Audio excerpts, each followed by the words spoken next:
కుంభరాశి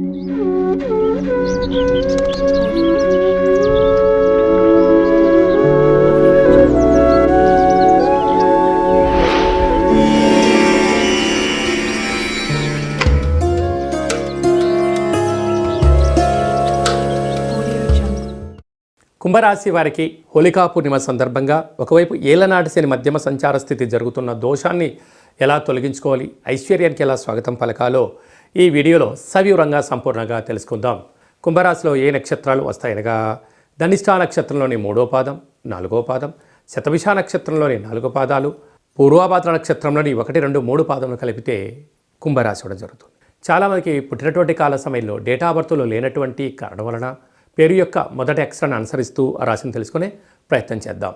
గు, గే, గో, సా, సి, సు, సే, సో, ద అక్షరాల వాళ్ళందరూ కూడా కుంభరాశి జాతకులే.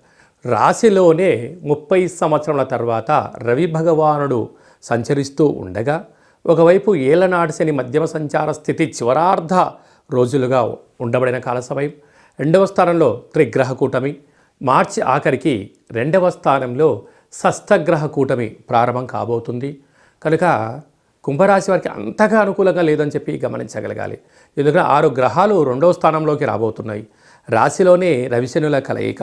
కనుక ఇలాంటి పరిస్థితి ఉన్నప్పుడు కొన్ని లక్షల వందల వీడియోలలో ఈ వీడియో మీరు చూస్తున్నారు అన్నట్లయితే నవగ్రహ అక్షర తులాభార సేవ మహోత్సవ కార్యక్రమంలో పాల్గొనే సమయం ఆసన్నమైంది అని చెప్పి మీరు గుర్తుపెట్టుకోగలగాలి. కేవలం నామాలను రాసి ఆదివారం పూట సూర్యగ్రహ తులాభారంలో, శనివారం రోజు శని భగవంతుడి యొక్క అక్షర తులాభారంలో పాల్గొనడం వల్ల గ్రహదోషం తొలగి రాశిలో 30 ఏళ్లలో తర్వాత మళ్ళీ ఇలాంటి పరిస్థితి ఉంటుంది.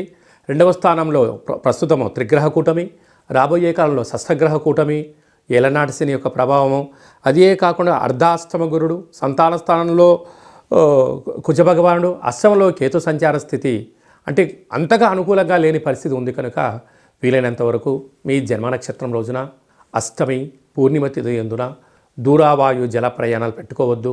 ఏదైనా మాట్లాడేటప్పుడు ఆలోచించి మాట్లాడండి. ఫేస్బుక్లో కానీ వాట్సాప్లో కానీ క్రియేటివిటీగా ఏదైనా అనిపిస్తే కేవలం నీ ఒక్కడికే సత్యం అనిపించినంత మాత్రాన దాన్ని ఫార్వర్డ్ చేయొద్దు. ఎందుకనగా అది నీ వ్యక్తిగతంగా సత్యం అనిపించవచ్చు, బాహ్య ప్రపంచంగా ప్రభుత్వ చట్టరీత్యా అది వ్యతిరేక భావం అయి ఉండొచ్చు. కనుక అంటే చెయ్యని తప్పుకు ఉద్రేకభరితమైన నిర్ణయాలు మీరు ఎప్పుడైతే తీసుకుంటారో అనేక రకాలమైనటువంటి రోడ్డు మీద పోయి దాన్ని తీసుకొచ్చి నెత్తి మీద పెట్టుకోవడం అంటూ ఉంటారు. కాలం కలిసి రాకపోతే తాడు కూడా పామై కడుస్తుందట.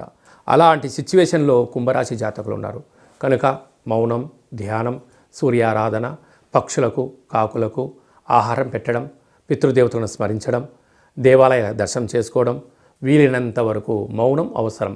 ఆపై భగవంతుడి యొక్క ఆశీస్సులు మీ పైన ఉండడం వల్ల అద్భుతమైనటువంటి సహనశీలిగా మీరు ఉండగలిగినట్లయితే భవిష్యత్ అంతా బంగారుమయమని చెప్పి గమనించాలి.